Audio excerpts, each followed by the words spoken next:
What is going on at Fox News? The first day, Monday, you had Tucker Carlson come right out the gate with several really bombshell clips and revelations about January 6th. He showed, for example, that Ray Epps was lying when he said he told the House Select Committee that he was heading back to his hotel, but he couldn't have been doing that because there he is on videotape. So Ray Epps was caught, you may say, with his pants down. We saw a really touching scene with the shaman guy being escorted by two Capitol police officers through the corridors and then into the Senate chamber. And so here's a guy serving, 41 months in prison for what? Being escorted by two police officers who could easily have told him to leave, pointed him to the door, ushered him out. They didn't do that. And the reason for not doing that, which is that they wanted to tamper down the situation, it makes no sense because not only did you have the two cops and this one, shaman guy, but they go walking by a whole bunch of police officers who don't even really bat an eyelid, don't even look up at him. Everything is fully under control. And yet so here you got this guy and he's not well. I mean, he's mentally unwell and he's serving 41 months in prison. Why? Basically to serve a duplicitous ideological narrative about January 6th. So these are the kind of almost chilling facts brought forward by Tucker on Monday. And then on Tuesday, nothing. A dud. The dog that didn't bark. Suddenly, no more footage, no more clips. And so I'm sure I'm not the only one watching this thinking 40,000 hours of footage, and you got three little clips. Josh Hawley jogging with others across the corridor, and Ray Epps and the shaman guy, and we're done. What?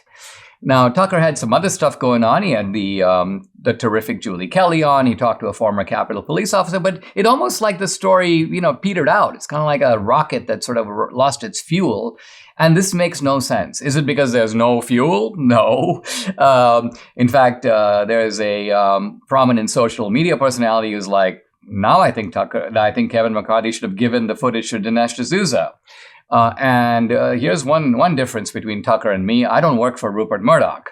No one really tells me what to do. That's why I made 2,000 Mules.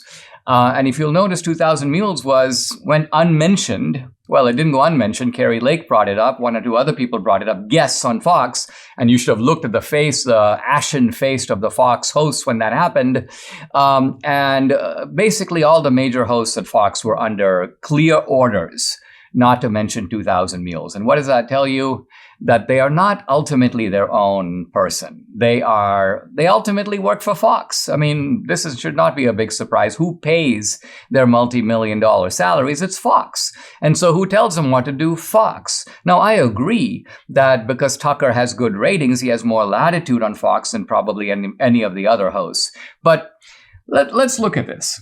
You had Tucker on Monday, and it caused a big stir. So you think, here's a guy in charge of a huge story. Fox is a news network, and they should be running with it. But see, I had the same question about 2,000 Mules. Here's a big story. Here's a movie that everyone's talking about, and wouldn't a news network want to run with it? And the answer was no, not in that case. And as it turns out, not in this case either. So something's going on. Well, listen to this. Here's Chuck Schumer on the Senate floor around 10 a.m. on Tuesday.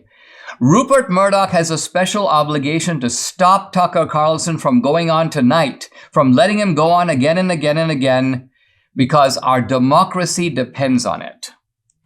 So here's basically you can call it a salvo, a warning, a public call on Rupert Murdoch to shut up Tucker. And I normally would go, this is just partisan, nonsense. Tucker's not going to be fazed by it. He's going to be, out there guns blazing on Tuesday night. And then, no. It's almost as if Schumer's prediction came true. Somebody put the leash down, or somebody put the edict down. It came down from above. And that's it. Now, what would be the motivation of Fox to want to shut up Tucker Carlson on this? Obviously, their motivation to go ahead with the story is they know that's what their audience wants. But on the other hand, it seems like there's some sort of a feud going on between Murdoch and Trump. 2000 Mules got caught up in the middle of that. They didn't want to talk about election fraud or 2000 Mules, not because of the Dominion lawsuit, but because it would help Trump. And think about what this January 6th business is doing. It's vindicating Trump. It's showing that this was all an orchestrated lie aimed at making Trump look like he instigated an insurrection. There was no insurrection. Trump didn't instigate it. But I think the reason, if they are shutting up Tucker Carlson, the reason they're doing it is because they don't want to play into the hands of one Donald J. Trump.